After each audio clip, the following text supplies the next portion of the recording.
ఉత్తరం చూద్దామండి. కల్పన విజయవాడ నుంచి రాస్తున్నారు. కాశీకి వెళ్ళినప్పుడు తనకు ఇష్టమైనది ఏదైనా వదలాలి అని అంటారు. కారణం ఏంటి తెలియచేయగలరు అంటూ రాస్తున్నారు. కాశీకి వదిలితే ఇష్టమైనది వదలాలి. చాలా తెలివైన ఒక భర్త అక్కడ ఏదైనా వదిలిపెట్టాలి అని అక్కడ పాండా అర్చకుడు అనగానే చాలా ఆలోచించి, మా ఆవిడ నాకు చాలా ఇష్టం అండి, ఏం చేస్తాం మరి అన్నట్ట దిగులుగా, వ్యంగ్యార్థం గోచరించేటట్లుగా. అర్థమేమిటి అంటే మమకారాన్ని విడిచిపెట్టాలి. ఈశ్వరుడు మమకారాన్ని లయం చేసేటటువంటి వాడు, తనలో లీనం చేసుకునేటటువంటి వాడు.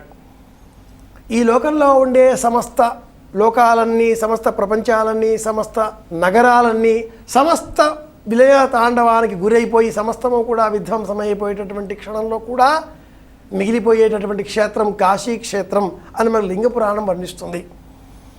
బ్రహ్మహత్యా పాతకంతో ఉండేటటువంటి దైవం అనామికకు ఆ శిరస్సు అంటుకొనగా ఏం చేస్తే ఈ బ్రహ్మహత్యా పాతకం తొలగిపోతుందా అంటూ తిరగగా కాశీ క్షేత్రంలోకి రాగానే ఆ శిరస్సు విడిపడింది.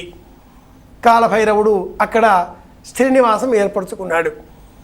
మమకారం తొలగిపోతుంది, అనామికగా మనం మిగిలాలి, నామం లేనట్లుగా మనం పిలువబడాలి. నన్ను ఈ పేరుతో పిలుస్తారు, నన్ను నారాయణమూర్తి అంటారు, నేను నారాయణమూర్తిని అవునో కాదో తెలియదు అనేటటువంటి ఆలోచనలలో పెరగాలి అంటే కాశీ క్షేత్రంలో విడిచిపెట్టాలి అంటారు. ఈ విడిచిపెట్టడం అంటే మనకు ఏది చాలా ఇష్టమో ఆ ఇష్టాన్ని వదలాలి. కొంతమందికి మామిడి పండు అంటే చాలా ఇష్టం.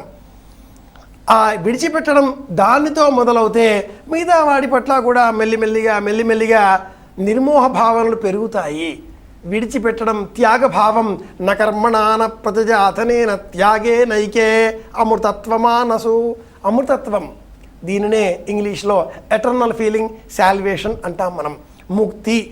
ఇది లభించాలి అంటే త్యాగం వల్ల మాత్రమే సాధ్యమవుతుంది. డబ్బు, సంతానము కూడబెట్టడం అన్న లక్షణం. పుణ్యం పనులు చేస్తూ ఉంటే అది కూడా కూడబెట్టడమే అవుతుంది. పుణ్యం పనులు చేసినందువల్ల కూడా మళ్ళీ ఇంకో జన్మ పుణ్యంతో కూడుకున్న, ధనంతో కూడుకున్న భోగవంతమైన జన్మ వచ్చే అవకాశం ఉంటుంది. కూడబెట్టే లక్షణాన్ని విడిచిపెట్టాలి అంటే విడిచిపెట్టాలి అన్నది పెంచుకోవాలి. అందుకే కాశీ క్షేత్రంలో ఏదైనా విడిచిపెట్టడం అని చెబుతారు. ఇది ఇష్టమైన దాన్ని విడవడం అనడంలో ఉండే అంతరార్థం. ఇష్టమైనదే విడిచిపెడితే ఇష్టం లేని వాడి పట్ల మమకారం ఇంకా సులభం కదా.